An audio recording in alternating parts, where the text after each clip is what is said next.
నమస్తే welcome to our channel నేను మిషాల్ని YCP నేత మాజీ మంత్రి విడతల రజని ప్రెస్ మీట్ పెట్టి ప్రెస్ మీట్లో కొన్ని కీలకమైన ఆరోపణలు అయితే చేస్తుంది.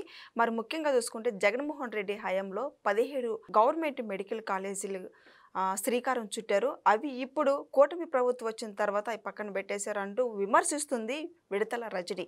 అసలు ఈ విమర్శలను ఎలా చూడాలి, దీని మీద పూర్తిగా విశ్లేషించడానికి మనతో పాటు స్టూడియోలో ఉన్నారు senior journalist doctor Kanakadurga Vadlamani గారు ఉన్నారు. వారిని అడిగి విషయాలను తెలుసుకునే ప్రయత్నం చేద్దాం. నమస్కారం మేడం. నమస్తే అండి. జగన్మోహన్ రెడ్డి హయాంలో ఉన్నప్పుడు 17 గవర్నమెంట్ మెడికల్ కాలేజీలు శ్రీకారం చుట్టారని విడతల రజని మాట్లాడుతుంది. మరి ముఖ్యంగా చూసుకుంటే ఇప్పుడు కూటమి ప్రభుత్వం మీద ఆమె విమర్శిస్తుంది. అసలు ఈ విమర్శలను ఎలా చూడాలి మేడం? అంటే 17 మెడికల్ కాలేజీలు మొదలయ్యాయా? వాళ్ళు చెప్పారు 17 మెడికల్ కాలేజీలని. 10 రెడీ చేసామంటున్నారు. 10లో కూడా 5 అన్నారు. 5లో కూడా 1 రెడీ అయినట్టుంది, 1 2. ఇంకొక విషయం ఏంటంటే 8,000 కోట్లు మేము కేటాయించామంటున్నారు. 8,000 కోట్లు వాళ్ళు కేటాయిస్తే అందులో 400 కోట్లే వాళ్ళు ఖర్చు పెట్టారు. 400 కోట్లు కేంద్రం ఇచ్చింది, 800 కోట్లు ఖర్చు పెట్టారు అంతే. ఒక మెడికల్ కాలేజీకి 500 అంటుంది. అంటే ఇప్పుడు నేను చెప్పింది కరెక్టే కదా, ఒక మెడికల్ కాలేజీ రెడీ అయినట్టుంది, రెండోది సగం రెడీ అయినట్టుంది అంతే వాళ్ళ హయాంలో. వాళ్ళు 10 మెడికల్ కాలేజీలు రెడీ చేసేసాము, మేము 50% ఉచిత సీట్లు, 50% మేము అంటే డబ్బు కట్టి చదువుకోవాలి. ఆ 50% ఎందుకంటే కాలేజ్ రన్ అవ్వడానికి, దానంతటా అది అంటే సెల్ఫ్ సఫిషియెంట్గా ఉండడం కోసం మేము ఆ 50% సీట్లు డబ్బు కేటాయించామంటుంది. ఇప్పుడు మీరు ఏమంటున్నారు, పేదల కోసం మేము కేటాయిస్తున్నాము, కడుతున్నాము అన్నారు. అన్నప్పుడు పూర్తిగా ఉచితంగా ఇవ్వాలి, నెంబర్ 1. నెంబర్ 2, మీరు 400 కోట్లే ఖర్చు పెట్టారు, మిగతా 7,600 కోట్లు ఏమయ్యాయి? అది సమాధానం చెప్పాలి. ఇంకొక మాట ఏమంటోంది, ఈరోజు ఈ ప్రభుత్వం బకాయిలు చెల్లించలేదు అంటోంది ఆరోగ్యశ్రీవి. బకాయిలు ఎందుకు పెట్టారు మీరు? ఇప్పుడు 8,000 కోట్లు మీరు 17 కాలేజీలకు కేటాయించినప్పుడు ఆరోగ్యశ్రీలో పెండింగ్ బిల్స్ ఎందుకు ఉంటాయి? అసలు ఈ ప్రభుత్వం ఎందుకు మీ పెండింగ్ బిల్స్ కట్టాలి?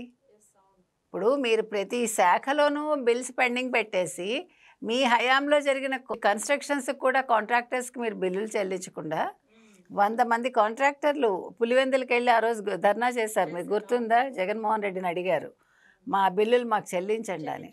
సో ఈ లెక్కన మీరు ఎన్ని వేల కోట్లు తినేశారు రజని అని అడుగుతున్నాం మనం. అసలు మీరు ఆరోగ్య శాఖ మంత్రిగా మీరు అసలు గతంలో ఏం పని చేశారు?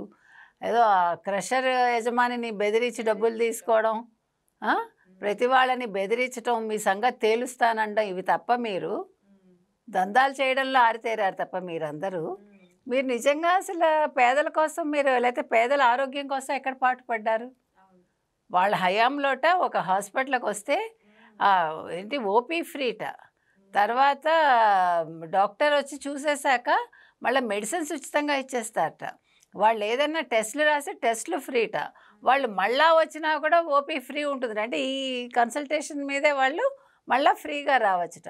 ఎక్కడైనా ఏ హాస్పిటల్ అయినా వాడికి తెలియదేమో, మనం ఒక హాస్పిటల్కి వెళ్ళామనుకోండి కన్సల్టేషన్ కోసం, మళ్ళీ మనం వారం రోజుల్లోపు మళ్ళీ వెళ్తే ఇంకోసారి ఫ్రీగానే చూస్తారు.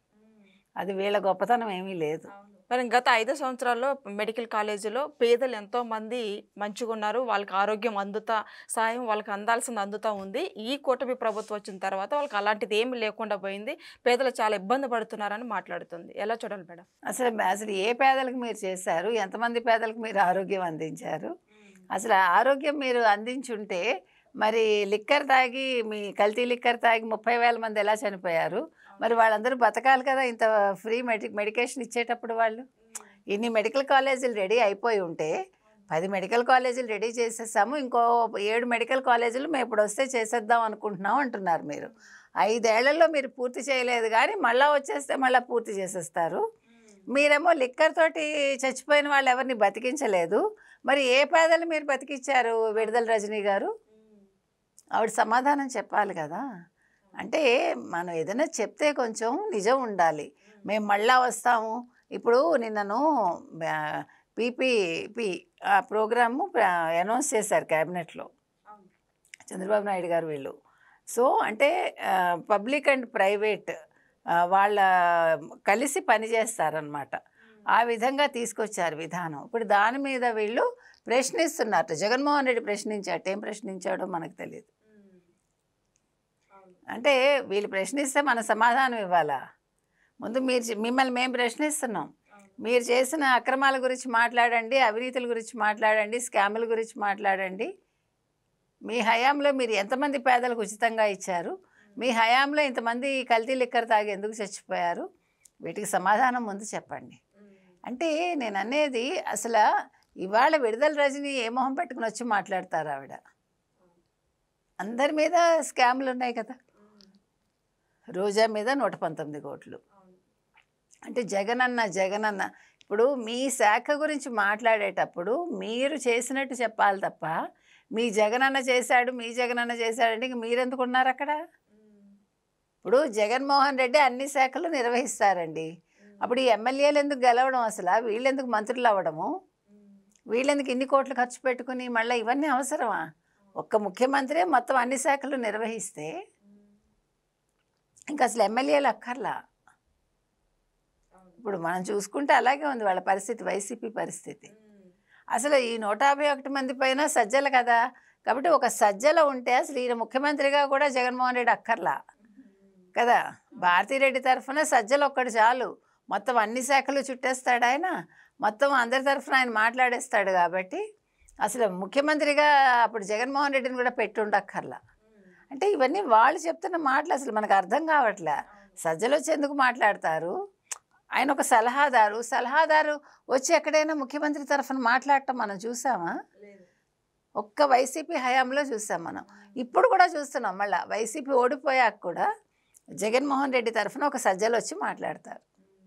ఇవాళ విడుదల రజని మాట్లాడిందంటే సజ్జలు చెప్తేనే మాట్లాడి ఉంటుంది, జగన్మోహన్ రెడ్డి చెప్తే మాట్లాడదు. రైతుల గురించి పదే విమర్శిస్తూ ఉన్నారు మేడం వైసీపీ ప్రతి ఒక్కరు.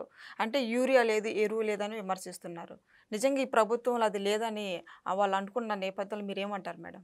వాళ్ళ లెక్కలు చూసుకోమనండి. యూరియా కేంద్రం ఎంత ఇచ్చింది, అసలు రాష్ట్రంలో నిల్వలు ఎంత ఉన్నాయి, ఎన్ని వేల టన్నులు ఉన్నాయి, ఏ రకంగా ఇస్తున్నారు? ముందే చంద్రబాబు నాయుడు గారు అలర్ట్ అయ్యి, ఆ శాఖ మాచులు, వ్యవసాయ శాఖ మాచులు అలర్ట్ అయ్యి వాళ్ళు ముందే అంతా ఎవరెవరైనా కూడా ఎక్కడ గోడౌన్లో దాచినా కూడా బయటకు తీయిస్తూ ఎక్కడ కొరత లేదండి. వీళ్ళు ఏం చేస్తున్నారంటే వేరే రాష్ట్రాల్లో ఉన్న కొరతని అదే ఆంధ్రప్రదేశ్ కొరతగా చూపిస్తూ ఆ విజువల్స్ వాడుతున్నారు వైసీపీ వాళ్ళు. రైతులందరూ హ్యాపీగా ఉన్నారు ఆంధ్రప్రదేశ్లో, అందరూ బాగున్నారు, మహిళలు కూడా సంతోషంగా ఉన్నారు అన్ని రకాలుగా. ఎందుకంటే సూపర్ 6 హామీలన్నీ నెరవేర్చారు, అందుకని వాళ్ళ పెన్షన్లు వస్తున్నాయి. అందుకని ఇవాళ వాళ్ళు మాట్లాడే మాటలన్నీ జగన్మోహన్ రెడ్డి ఎక్కడ అరెస్ట్ అవుతాడో అనే భయంతో మాట్లాడుతున్న మాటలు అంతే. ఎందుకంటే ప్రతి వాడి స్కాములు బయటకు వస్తున్నాయి, కొత్త క్యారెక్టర్స్ బయటకు వస్తున్నాయి. అందుకని వాళ్ళు ఏం చేయాలో తెలియక ఇట్లా మాట్లాడుతున్నారు అంతే. Thank you madam. Thank you.